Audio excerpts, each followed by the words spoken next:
सबसे पहले बात यूपी में दलित अपराध को लेकर शुरू हुए सियासी संग्राम की करेंगे, लेकिन अपनी कवर स्टोरी के बारे में कुछ भी बताने से पहले हम आपको 49 सेकंड का एक वीडियो दिखाएंगे। ये वीडियो किसका है, इसकी कहानी क्या है, ये सारी बातें आगे होंगी, लेकिन यहाँ इतना जरूर बता देते हैं कि यूपी से आया ये वीडियो देश में दलितों की दयनीय हालात का जीता जागता सबूत है। आप पहले वीडियो देखिए। फोन करो वीडियो ना वीडियो बनाओ ऐसा यार फोन करो नहीं देख रहे यार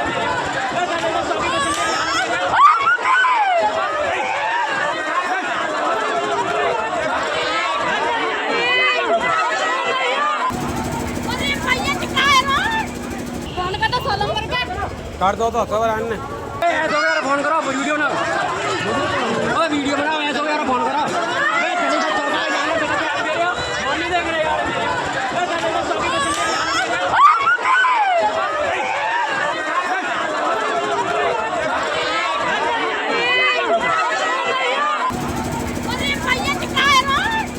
फोन पे तो 16 नंबर का कर दो तो खबर आने। ये चीखें सुनकर आपका कलेजा जरूर कांपा होगा। ये वीडियो यूपी के आगरा शहर का है, जहां एक दलित दूल्हे की बारात पर दबंगों ने धावा बोल दिया। डीजे की आवाज को लेकर विवाद हुआ। इसके बाद दबंगों ने दलित दूल्हे को घोड़ी से उतारा और जमकर मारपीट की। दूल्हे के साथ साथ बाकी बारातियों को भी लाठी डंडों से पीटा गया। इसमें कई लोग गंभीर रूप से जख्मी भी हुए। यह घटना दलितों के मसीहा माने जाने वाले डॉक्टर भीमराव अंबेडकर की जयंती के 3 दिन बाद हुई। 14 अप्रैल को पूरे देश ने देखा था कैसे दलित राजनीति के सबसे बड़े प्रतीक भीमराव अंबेडकर के बहाने देश के हर राजनीतिक दल ने दलितों का हमदर्द बनने की कोशिश की थी। दलित उत्थान की बड़ी बड़ी बातें कही गई थी, लेकिन इस वीडियो और घटना को देखने के बाद ये सब सिर्फ दिखावा नजर आता है और कुछ भी नहीं। क्या वाकई में राजनीतिक दलों को इस देश के दलितों की कोई फिक्र है? अगर फिक्र है तो फिर देश के दलितों की स्थिति क्यों नहीं बदलती? क्यों आगरा में दलित दूल्हे की पिटाई कर दी जाती है? क्यों यूपी के रामपुर में दलित मुखबधिर बच्ची के साथ दुष्कर्म की वारदात को अंजाम दिया जाता है? आज ही आगरा में भी नाबालिग दलित किशोरी के साथ रेप की घटना सामने आती है। ये सब होता है, लेकिन सियासी गलियारों में इस पर कोई शोर, हल्ला हंगामा नहीं दिखता। यहां आपको आगरा के पीड़ित परिवार की आप बीती सुनाते हैं। इसके बाद दलितों को लेकर राजनीति के डबल स्टैंडर्ड का विश्लेषण आपके लिए होगा।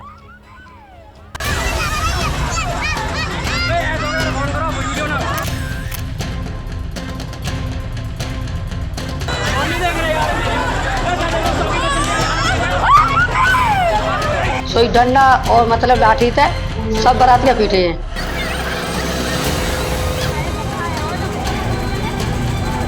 बारात को बेरहमी से लाठी डंडों सरियों से धारदार हथियारों से हमला किया। दूल्हे को नीचे रोड पर गिराकर उसको खींच ले गए। सरकार को बिल्कुल ऐसे सो गई है जैसे कुंभकर्ण की नींद सो गई है। ये इनको दलितों पर अत्याचार बिल्कुल दिखाई नहीं दे रहे हैं।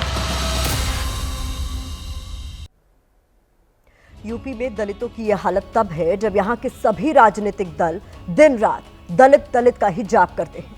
हमने बीते करीब 100 घंटे के यूपी की राजनीति करने वाले नेताओं के बयान आपके लिए निकाले हैं, जो बताते हैं कि दलितों पर सिर्फ और सिर्फ सियासत होती है और कुछ भी नहीं। 17 अप्रैल को ही यूपी के डिप्टी सीएम केशव प्रसाद मौर्य का बयान आता है कि दलितों को उचित सम्मान पीएम मोदी के सुशासन में मिला है। 17 अप्रैल को बीएसपी प्रमुख मायावती कहती हैं कि समाजवादी पार्टी भी दलितों के वोटों के स्वार्थ की खातिर यहां किसी भी हद तक जा सकती है। 17 अप्रैल को ही समाजवादी पार्टी का बयान आता है कि दलितों पर अत्याचार होगा तो समाजवादी पार्टी सबसे पहले बोलेगी। 15 अप्रैल को यूपी के सीएम योगी आदित्यनाथ बयान देते हैं कि बांग्लादेश, पाकिस्तान में गरीब और दलित हिंदुओं पर अत्याचार हो रहा है। अब सीएम योगी के इसी बयान को विपक्षी पार्टियां हमले का हथियार बना रही हैं। कह रही हैं कि योगी को बांग्लादेश, पाकिस्तान के दलित नजर आते हैं, लेकिन अपने राज्य के दलितों का दर्द नहीं दिखता। कांग्रेस नेता प्रियंका गांधी ने यूपी में दलित बच्ची के साथ दुष्कर्म की वारदात को लेकर एक्स पर पोस्ट किया है। उन्होंने इस पोस्ट में लिखा है कि भाजपा राज में महिलाओं के खिलाफ बर्बरता और अत्याचार की सारी हदें पार हो चुकी हैं। आखिर ये सिलसिला कब खत्म होगा? कांग्रेस सांसद राहुल गांधी ने भी यूपी की घटना पर एक्स पोस्ट में लिखा, यूपी में लगातार ऐसे अपराध साफ तौर पर साबित करते हैं कि बीजेपी सरकार में दलित और विशेष रूप से बेटियां पूरी तरह असुरक्षित हैं। ये बीजेपी की दलित और महिला विरोधी मानसिकता का ही नतीजा है कि अपराधी कानून व्यवस्था से बेखौफ हैं और पीड़ित लाचार। आखिर कब तक उत्तर प्रदेश की बेटियां ऐसी दरिंदगी का शिकार होती रहेंगी? उधर समाजवादी पार्टी कह रही है कि यूपी में दलितों पर अत्याचार की घटनाएं दुर्भाग्यपूर्ण है। आए दिन यूपी में दलितों के खिलाफ अपराध हो रहे हैं। बीएसपी प्रमुख मायावती ने एक्स पर लिखा है कि आगरा में दलित समाज की बारात पर जातिवादी और सामंती तत्वों की तरफ से हिंसा की ताजा घटना समेत यूपी के कई जिलों में भी गरीबों और दलितों पर हो रही जुल्म ज्यादती की बढ़ती घटनाएं चिंता का विषय है। तो बीजेपी का कहना है कि कांग्रेस, बीएसपी और समाजवादी पार्टी सिर्फ दलित वोट बैंक की पॉलिटिक्स करते हैं। भारतीय जनता पार्टी के शासन में उत्तर प्रदेश दलित अत्याचार का एक केंद्र बनता जा रहा है। उत्तर प्रदेश की सरकार बिल्कुल मुंह पे सुई सिल करके बैठी हुई है, मुंह में दही जमा करके बैठी हुई है। उत्तर प्रदेश जंगल राज की ओर बढ़ रहा है। वो राजनीतिक जल जो जाति विद्वेष फैला के सत्ता में लगातार बने रहे, उनको योगी आदित्यनाथ की जो कानून व्यवस्था है वो रास नहीं आती कभी भी। मेरा मानना जो घटनाओं में दोषी होंगे, चाहे वो किसी जात के लोग हो, उन पर कठोर कार्रवाई होगी। कोई बख्शा नहीं जाएगा योगी आदित्यनाथ के नेतृत्व में। उत्तर प्रदेश की सरकार सिर्फ और सिर्फ दलितों, पिछड़ों, अल्पसंख्यक कम्युनिटी, गरीब किसान, मजदूर, नौजवानों पर अत्याचार करने के लिए बनी, और खासकर दलितों पे जो अत्याचार उत्तर प्रदेश में किया जा रहा है ये बहुत ही दुर्भाग्यपूर्ण है। सारे, चाहे जो दलित हैं, चाहे सवर्ण हैं, चाहे पिछड़े हैं, ये राजनीतिक दलों की साजिश को समझिए। ये 2027 के चुनाव के लिए इस प्रकार के गलत बयानबाजी के कारण ये सबको बांटना चाहते हैं। यूपी में दलितों पर अत्याचार की घटना के बीच हमने एनसीआरबी के कुछ आंकड़े आपके लिए निकाले हैं। ये आंकड़े यूपी में दलितों के खिलाफ अपराध की तस्वीर बयां करते हैं। एनसीआरबी के 2022 के आंकड़े के मुताबिक दलितों के खिलाफ अपराध की लिस्ट में यूपी पहले नंबर पर रहा। यहां दलितों पर अत्याचार के 15,000 से ज्यादा मामले सामने आए। राजस्थान में यह आंकड़ा 8,000 से ज्यादा रहा। मध्य प्रदेश में 7,700 से ज्यादा, बिहार में दलितों पर 6,000 से ज्यादा अत्याचार के मामले सामने आए। इसके अलावा उड़ीसा में 2,900 और महाराष्ट्र में दलितों पर अत्याचार का आंकड़ा 2,000 से ज्यादा का रहा। इसके अलावा अगर इन आंकड़ों की कुछ और परतें आपके लिए खोलें तो 2022 के एनसीआरबी के आंकड़ों के मुताबिक यूपी में दलितों के खिलाफ अपराध के जो कुल 15,368 मामले सामने आए वो पूरे देश भर में सबसे ज्यादा है। इनमें 189 दलित समुदाय के लोगों के मर्डर से जुड़े केस हैं। ये भी देश में सबसे ज्यादा है। दलित महिलाओं के खिलाफ हमले की 939 घटनाएं सामने आई जो पूरे देश में सबसे ज्यादा थी। इसके अलावा दलित समुदाय के खिलाफ किडनैपिंग और अपहरण की 617 घटनाएं हुई। ये भी देश में सबसे ज्यादा थी। यही वजह है कि दलितों के बहाने अक्सर सत्ता पक्ष और विपक्ष एक दूसरे को घेरने की कोशिश करता रहा है। जो घटनाएं हो रही वो आप और हम सब लोग जान रहे हैं।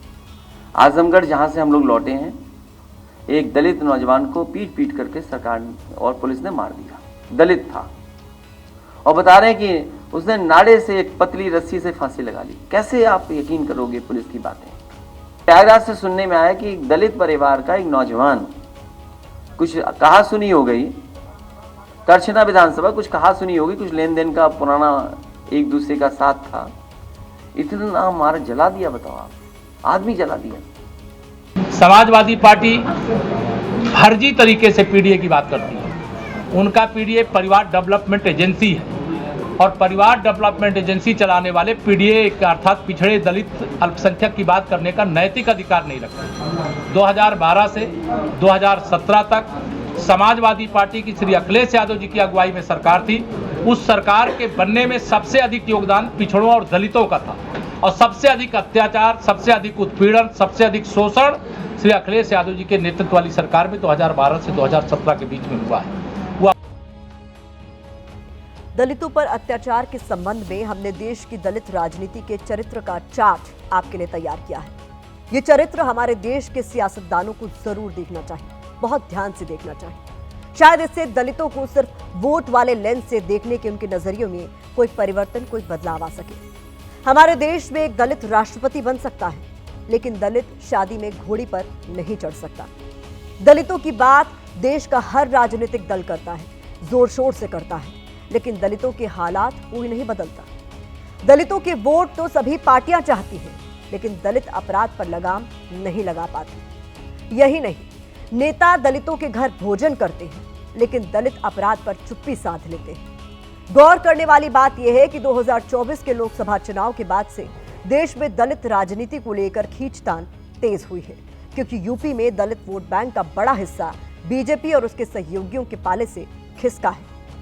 2019 में बीजेपी प्लस को दलितों की जाटव जाति का 17% वोट मिला, जबकि दूसरी दलित जातियों का 48% वोट बीजेपी के खाते में गया। इसी चुनाव में एसपी, बीएसपी और आरएलडी के महागठबंधन का जाटवों का 75% वोट मिला, जबकि दूसरी दलित जातियों का 42% वोट उनकी झोली में गया। इसके अलावा कांग्रेस के लिए यह आंकड़ा 1 और 7% रहा। अब अगर 2024 के लोकसभा चुनाव की बात करें तो बीजेपी प्लस को जाटवों का 24% और दूसरी दलित जातियों का 29% वोट मिला। वहीं इंडिया गठबंधन के दलों को जाटवों का 25% और नॉन जाटव का 56% वोट मिला। बीएसपी के खाते में जाटवों का 44% और नॉन जाटव का 15% वोट गया, यानी बीजेपी और उसके सहयोगियों के दलित वोट का ग्राफ कम हुआ। यही वजह है कि 2027 के विधानसभा चुनाव को लेकर यूपी में दलित वोटों की जोर आजमाइश तेज हो चुकी है। संविधान ने सबको बराबरी का हक दिया है। जाति, धर्म के आधार पर किसी के साथ किसी तरह का कोई भेदभाव नहीं किया जा सकता। देश के दलितों को अपने इस अधिकार के लिए एकता के साथ आगे आना होगा। उन नेताओं को सबक सिखाना होगा जो उन्हें केवल एक वोट बैंक समझते हैं। तभी दलितों को लेकर ये तस्वीर और उनकी तकदीर बदल सकती है।